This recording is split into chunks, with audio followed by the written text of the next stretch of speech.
Un saludo muy especial a todos los amigos y amigas del programa Semillas. Hoy de nuevo con un programa maravilloso, pero también un sitio maravilloso como es el Parque de la Vida de la Alcaldía de Medellín, una propuesta que comenzó en el gobierno anterior y es un sitio que los invito también, además de ver este programa que va a ser maravilloso, muy importante, a conocer este sitio de la ciudad.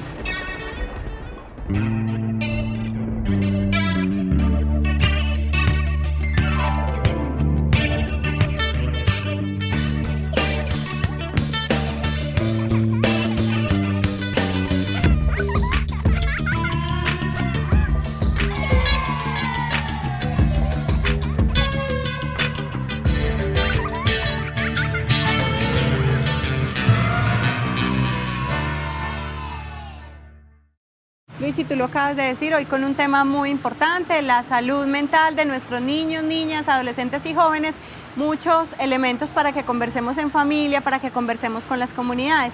Y recuerden que estamos en Twitter, en Facebook, correo electrónico, en YouTube, ya pueden encontrar todos nuestros programas para que por favor se animen y los vean si por televisión no se puede. Bienvenidos y bienvenidas. Bienvenidos.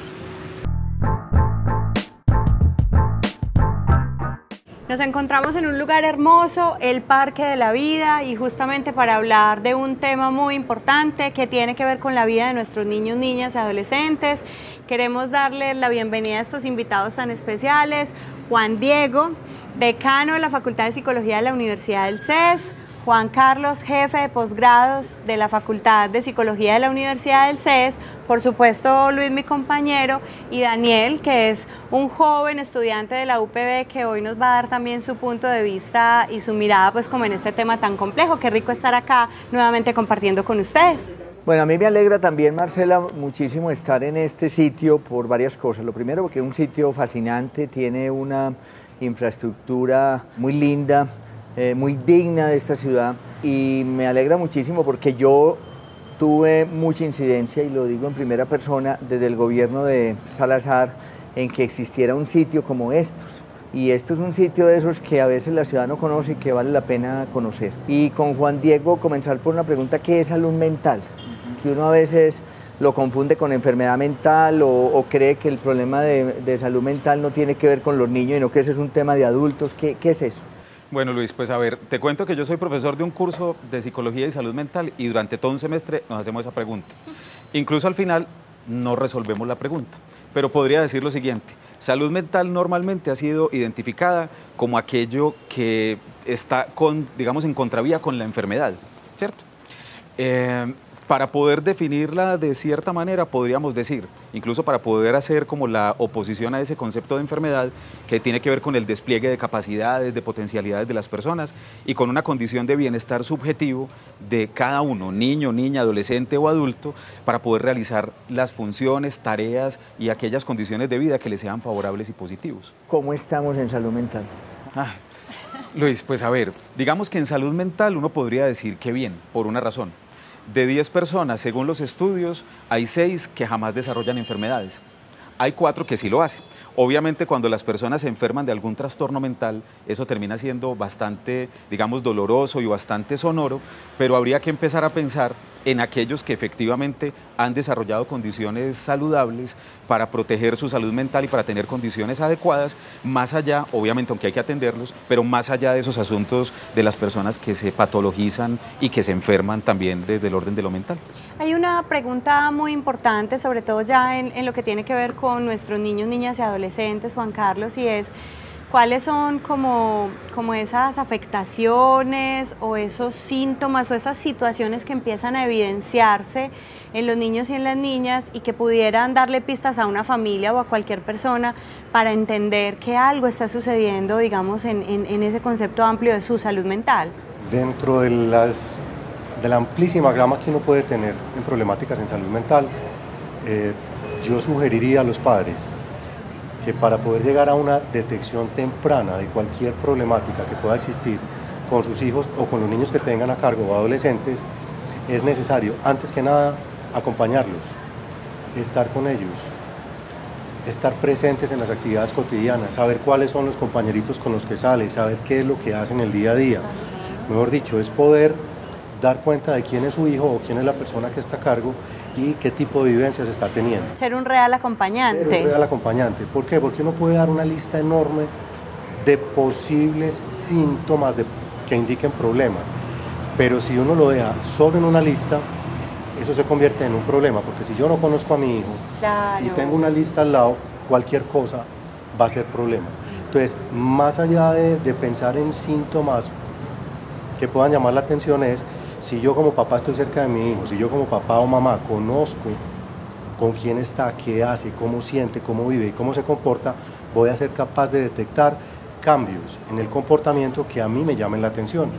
Y a partir de esos cambios voy a poder conversar con él, que poco se está haciendo, acercarme a averiguar qué sucede, si es algo puntual o si es algo que ya tiene que ser tratado por alguna otra persona y así buscar ayuda. Que por eso es que es tan importante, y lo digo porque es un tema que hemos abordado y que nos ha interesado mucho, y es la función de quien paterna y de quien materna, o sea, ese momento de la crianza, porque tú lo acabas de decir, justamente ahí es la posibilidad de anticiparnos a unas situaciones que podemos prevenir y evitar. Y yo lo digo, Marcela, por una cosa de sentido común y de observación, uno ve que a veces, por ponerlo así, Juan Diego, las familias son las que están enfermas y los papás también están enfermos.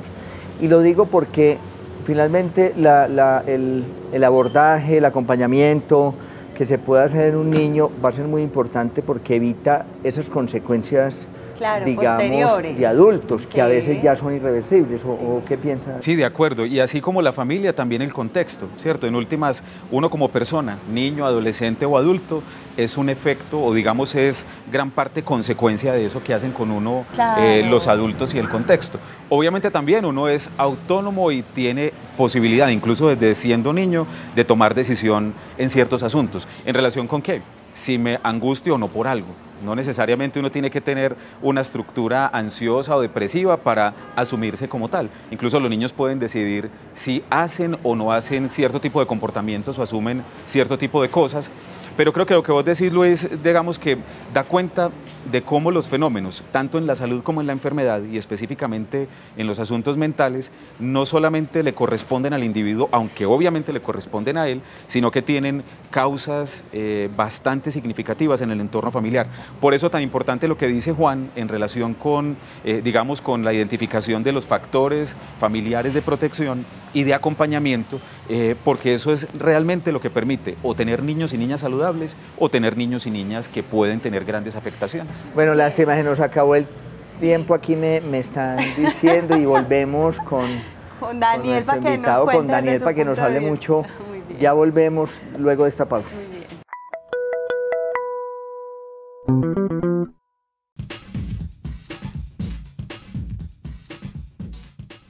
En la Fundación tenemos un grupo terapéutico grupal al que asisten las familias de los niños que están en las unidades de cuidados intensivos, intermedios y básicos.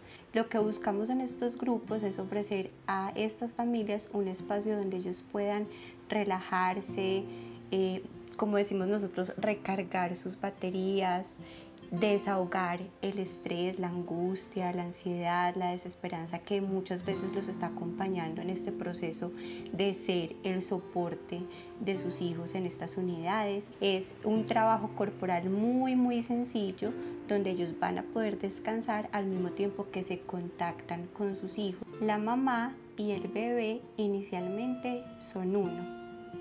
Las madres y los bebés somos una unidad con nuestros hijos en los primeros meses e incluso yo diría que en los primeros años de la vida de nuestros hijos. Las madres somos el terreno sobre el cual se van a soportar, apoyar, nutrir, crecer nuestros hijos. Entonces algo de lo que buscamos en la Fundación es que ese terreno, esa tierra que somos las madres, sea una tierra sólida, una tierra que tenga nutrientes para ofrecer a su hijo, nutrientes como cuáles: el amor, la tranquilidad, la capacidad de, por ejemplo, de dar afecto a través de nuestro cuerpo físico, la capacidad de ser paciente y acompañar un proceso, por ejemplo, de recuperación de nuestros hijos cuando ellos están luchando por su vida. ¿Cómo hacemos para que bajo esta situación, esta unidad que pensamos que son el bebé y la madre se conserve? Queremos como enfocar la mirada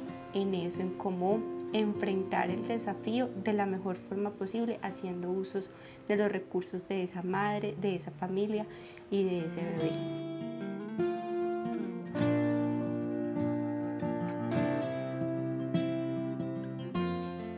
Bien, continuamos con este súper importante tema. Dani, tu presencia en este programa es muy importante por ese diálogo intergeneracional y en un asunto pues tan fundamental para la ciudad.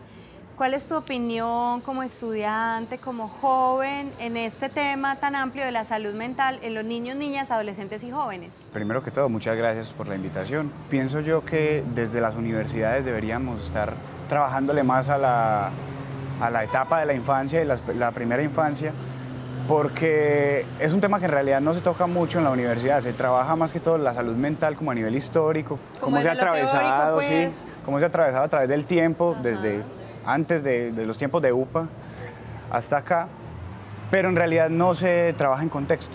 Ya. Entonces, la propuesta que se hace desde la academia también es, oiga, aquí hay un contexto que hay que trabajar, hay unos niños que es el futuro de esta ciudad como tal, son los que van a trabajar luego por esta ciudad y hay que trabajar con ellos. Yo quisiera contarle a los televidentes que la Universidad CES hace una apuesta bien importante en cabeza de estos dos Juanes en el tema de salud mental y acaban de editar un libro que responde a una investigación que la universidad hace y que encontraron ahí, que llame la atención, que dé pistas sobre intervención en esta investigación, Juan Diego. Bueno, Luis, es un libro que se llama Psicología, Salud Mental y Salud Pública y que recoge la experiencia nuestra como facultad durante estos 12 años que hemos venido trabajando. ¿Qué nos encontramos allí? Que pensar la salud mental implica pensar un montón de profesiones que trabajan en torno a ella. Por ejemplo, pensar la medicina, pensar la enfermería, pensar incluso la odontología, la psicología, todos trabajando juntos en relación con esto, es una necesidad. Además, porque a veces las patologías que se encuentran son intervenidas de manera o muy, digamos, muy biomédica, desde el orden muy biomédico, o desde un orden a veces muy subjetivante, que tampoco, pues, o muy del orden subjetivo, del sentido común, que a veces no ayuda como a responder como a las necesidades. Entonces, ahí encontramos una cosa importante, trabajar en conjunto es fundamental. Por eso, cuando un papá o una mamá identifica alguna situación problemática con sus hijos, niños, niñas, adolescentes o jóvenes, vale la pena que, y digamos como que no solamente piense en un médico o en un psicólogo, sino incluso en otro grupo de profesionales que puedan acompañar cosas. Lo segundo es que a veces tenemos una gran dificultad para hacer identificación de problemáticas, pero sobre todo tenemos una gran dificultad para encontrar o identificar las alternativas, digamos, facilitadoras, potenciadoras y las capacidades de los niños y las niñas. Estos, digamos que los grandes estudios que se han hecho se enfocan fundamentalmente en identificar los problemas, ¿cierto? Claro, qué tanta ansiedad tienen los niños, qué tanta depresión, cuáles son los comportamientos suicidas, etcétera. Y eso es necesario y a eso hay que apuntarle en las investigaciones. Pero fundamentalmente, ¿con qué nos encontramos? Con que hay una gran dificultad para potenciar aquello que funciona en la vida familiar y en la vida de los niños, para potenciar los espacios de recreación, los espacios de desarrollo académicos. Y digamos allí tenemos que empezar a desarrollar estrategias nuevas. Eso digamos que en grandes rasgos es lo que arroja esto. Hay que pensar la salud mental de nuestros niños, no solamente desde el rótulo de la patología y la dificultad, sino también desde las alternativas que, por ejemplo, un espacio como estos tan bonitos en la ciudad, cómo no están llenos de niños, de niñas, de gente jugando alrededor y aprovechando los niños. Yo agregaría algo y es también tener claro que los niños son diferentes también, porque también a uno la cultura lo rotula mucho. Este es normal, este no es normal, este no, en fin, como también desde la diferencia también ser muy respetuoso me parecería. Sí, Juan Diego, que lo que tú estás planteando a mí me encanta, de verdad, te lo digo así, sinceramente me encanta escucharlo porque además quienes somos formados desde las ciencias sociales nos enseñaron a diagnosticar, pero a diagnosticar desde cuál es el problema, cuál es la dificultad, qué es lo malo que tiene el niño y la niña, y difícilmente hoy hemos superado ese asunto de poder pillarnos dónde está la potencia de los niños, niñas y adolescentes, y creo que hacia allá deberíamos reorientar muchas acciones. Y justamente, Juan Carlos, para hablar de cómo prevenir, digamos, que la salud mental de nuestros niños, niñas, adolescentes y jóvenes se vea tan afectada, ¿qué podemos hacer? Pues de entrada acabas de mencionar algo fundamental y es reconocer la diferencia. Y creo que mientras más pasa el tiempo, las generaciones vamos notando más la necesidad de reconocer la diferencia. Uno ahora, un pelado de 7 años es muy distinto a un pelado de 12 años. Hasta hace algún tiempo eran muy similares, ahora no, empezando por lo digital. Ellos vienen con un chip muy distinto, entonces el reconocimiento de la diferencia es esencial. Ahora uno dice, ¿cómo reconozco la diferencia? Yo ahora decía algo relativo a, para reconocer la diferencia hay que estar cerca del muchacho o del niño, hay que conocer muy bien qué le gusta, qué no le gusta, cuáles son sus potencialidades, cuáles son sus limitaciones, y eso lo hago estando cerca y conversando con él y compartiendo con él. Entonces, primera cosa para prevenir, ya la había mencionado ahora y tal vez me vuelvo cansón insistiendo con eso, pero es esté al lado de su muchacho, conózcalo. Cuando uno lo conoce, empieza a detectar pequeños cambios que ocurren en la vida cotidiana del muchacho que pueden ser señales de dificultades. Un ejemplo de un pequeño cambio, cambios en el sueño, en los ritmos de sueño. Un pelado que normalmente se despertaba a las 8 de la mañana, tenía un tipo de actividades, empieza a despertarse o mucho más tarde, 10, 11 de la mañana, o a las 5 ya está empezando su vida cotidiana, de una manera, no un día de vez en cuando, sino de una manera más o menos consecutiva. Pelados que cambian los ritmos de alimentación. En el caso de los niños más pequeños, muchachos que se empiezan a volver agresivos si no lo eran, que empiezan a cambiar sus hábitos de estudio. Muchas veces no son conductas disruptivas, o sea, conductas violentas, agresivas, de cambios grandes, sino pequeñas conductas. A veces, por ejemplo, le gustaba mucho ir a clase de bicicross y de un momento a otro dice, yo ya no quiero volver a la clase de bicicross. Ese tipo de cambios, si los papás o las personas están cerca de él y lo conocen, las van a detectar y van a poder conversar con él o con ella para saber qué es lo que le está sucediendo. Hay que ponerle cuidado a eso muchísimo. Vamos a una pausa ya, esto es rapidito y ya volvemos a la tercera sección.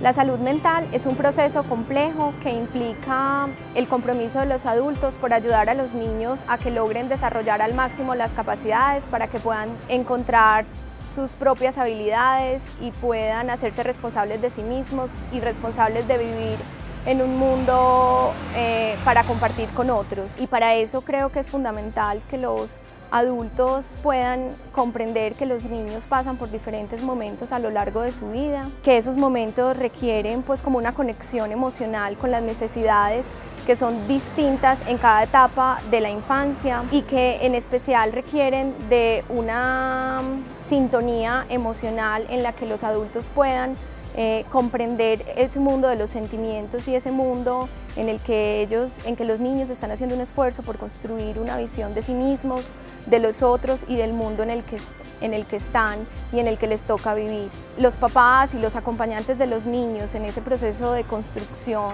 de esta dinámica de salud mental podrían ser muy útiles si logran transmitirles a los niños a través de cuentos ese cambio en el mundo emocional, esas emociones, esos sentimientos, esas situaciones que se presentan en la vida cotidiana, también a través del arte, que les permiten entrar en contacto con las formas en que las personas podemos reaccionar en diferentes situaciones. Creo que es fundamental que los adultos busquen espacios en los que los niños puedan jugar para que el niño también a través de la creatividad pueda inventarse nuevas maneras de divertirse y de recrearse. Volvemos a esta última parte del programa y que es la posibilidad de decir, yo siempre digo que no nos podemos ir sin decirle a los amigos televidentes y comenzaría por Daniel, ¿usted qué quiere decirle a la familia, a la academia, al Estado, a los jóvenes? Y la recomendación que yo le haría a la familia del niño sería, hombre, no esperen, después de darse cuenta de esos pequeños detalles que hablaba Juan Carlos, no esperen a buscar ayuda profesional. Están los profesionales de la psicología, están los profesionales de la medicina cuando es necesario también. Utilicen ese recurso. El Estado también lo brinda, pero si no se puede, búsquenlo por su cuenta. Porque al niño hay que tratarlo, al niño hay que educarlo. Y otra cosita, en los colegios se suele mucho hacer escuelas de padres. Los psicólogos hacen muchas escuelas de padres, pero el mismo padre, los mismos padres se encargan de no ir a las escuelas de padres, de no saber qué es lo que se está haciendo en el colegio, qué está haciendo el niño en el colegio, qué le están enseñando. Entonces, precisamente la invitación también es, vayan a las escuelas de padres, infórmense qué está haciendo el niño en el colegio, qué le están enseñando, para poder saber cómo vamos a movilizar todo eso en el niño. Juan Diego, usted. Ay, María Luis, si yo pudiera aquí decir mis sueños con relación a eso, yo creo que me demoraría por ahí 1 hora y media, si es como poquito. Mire, yo simplemente diría lo siguiente. Uno, que los niños, niñas, adolescentes y jóvenes se reconozcan como favorecedores del desarrollo. Su desarrollo también les pertenece a ellos, ¿cierto? No es simplemente el sueño de los papás, ni el deseo de los papás, ni la enfermedad que los papás ponen en ellos, sino que los niños tienen voz y pueden hacerse cargo de ellos mismos. Ese es un sueño que creo que lo vamos logrando de a poco, también con los modos de ir cambiando las políticas públicas, los modos de educación y demás. Lo segundo, que quienes somos adultos, y en este caso me incluyo como papá, tengamos mucha disponibilidad, y no solamente de tiempo, sino de energía como vital para acompañar a nuestros hijos. Y más allá de los momentos en los cuales están enfermos o les vemos transformaciones en los hábitos y demás, fundamentalmente en los espacios en los cuales los niños quieren compartir tiempo con nosotros. A veces los vemos por ahí jugando y los vemos bien, entonces como que no es un problema, y los acompañamos cuando están mal. Acompañémoslos también cuando están bien, cuando están en disposición para jugar con nosotros, porque también los procesos de desarrollo evolutivo van haciendo que se alejen de uno. Y lo tercero, y es un llamado a la academia, que creo que ese es fundamental, a que trabajemos juntos, a que las investigaciones que hagamos no se queden en las bibliotecas, en papel, exacto, y que además los datos que arrojan las investigaciones sobre las enfermedades mentales o alteraciones mentales, efectivamente, más allá del dato, puedan volverse estrategias de favorecimiento del desarrollo de las personas. Claro, si no, eso no sirve para nada. Importante, Juan Carlos. Creo que hay muchas cosas, pero para mí habría una esencial, y es poder sentir que como sociedad estamos acompañando a los pelados. Acompañarlos es quererlos, es validarlos, es reconocerlos, pero también es enseñarles a ser ciudadanos. Y para eso necesitan que los adultos, sea cual sea el lugar que ocupe el adulto frente al muchacho, lo quiera, pero lo quiera con claridad, con límites muy bien definidos, que le permita tener autonomía, pero también le permita reconocerse a través de los límites que uno mismo le puede imponer como una persona con derechos, pero también con deberes. Yo creo que si les enseñamos a ser ciudadanos, acompañándolos, estando con ellos, queriéndolos muchos, pero enseñándoles límites, podríamos ayudarles a que pase lo que decía Juan, a que aprendan a ser autónomos, que a la hora del test aprendan a ser ciudadanos. Y así creo que ellos sufrirían menos. Yo diría una cosa frente a esto, mi sueño, y es desde donde yo puedo hablar. Y yo insisto siempre, como concejal de Medellín, que este tipo, y me uno a lo que decía Juan Diego, este tipo de infraestructura hay que lograr que esté llena de niños, de adolescentes, de jóvenes. La prevención es esto también, hacer una inversión en recreación, en tener canchas de fútbol, en que los muchachos tengan otra cosa y no estar pegados muchas veces en un computador, en una casa solos, en un televisor. Y creo que tendrá que ir siendo la insistencia de inversión social en esta ciudad. Ojalá pudiéramos comprender como sociedad, porque no es un asunto solamente de la familia, sino que ojalá pudiéramos comprender como sociedad que ese asunto de la salud mental de los niños, niñas, adolescentes y jóvenes debería ser como un tesoro que cuidamos además en una mirada y en una posibilidad con el otro y con los otros y las otras, y que no es una cosa por allá como de expertos, como que no sabemos de eso, porque hace parte de la cotidianidad. Y tú nos dabas una pista muy bella, y es que es simple y es sencillo acompañarla y es sencillo prevenir. Necesitamos compromiso de la familia, de la sociedad y del Estado para lograr efectivamente cuidar como ese tesoro. Tenemos unos retos muy grandes, Luis, como ciudad, como sociedad, como país. ¿Cierto? Y hay una cosa importante que buscamos en este programa Semillas de Niñez con Dignidad, es poner a conversar la ciudad. Es decir, aquí hay una cosa clave, y lo digo hoy como invitados que están en la academia a través de la Universidad CES, no podemos seguir siendo la academia por allá y el Estado por allá y la familia aquí, sino que esto hay que ponerlo a conversar y articularnos en un esfuerzo inmenso. Yo no lo digo ni mucho menos por el CES, se lo digo a todas las universidades, y creo que ha habido un avance importante. Yo recuerdo cuando hace 12 años empezamos la política en el gobierno de Fajardo, uno veía la academia muy alejada. Yo creo que el Estado ha logrado. Este tipo de investigaciones finalmente que hace la universidad hay que ponerlas al servicio de las políticas gubernamentales. ¿Cómo las aprovechamos en el buen sentido para que de verdad logremos un resultado que es la salud mental de nuestros niños y adolescentes? ¿Se acabó el tiempo? Se acabó el tiempo. Muchas gracias, Juan Carlos, usted, Juan Diego, muchas gracias. Dani, qué rico que hayas estado con nosotros. Muchas gracias Y por bueno, los invitarme. invitamos a que sigan viendo Semillas y los otros temas que estamos abordando. Muchas gracias.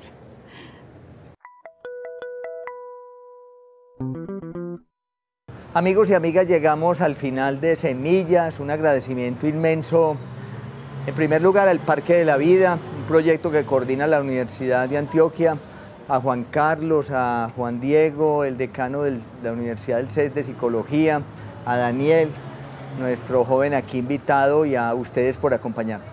Y recuerden por favor seguirnos en nuestras redes sociales, Twitter @SemillasTV, Facebook Semillas TV y escribirnos al correo semillastv@gmail.com, y tenemos en YouTube todos los links, todos los programas los pueden ver, y síganos por favor cada 8 días.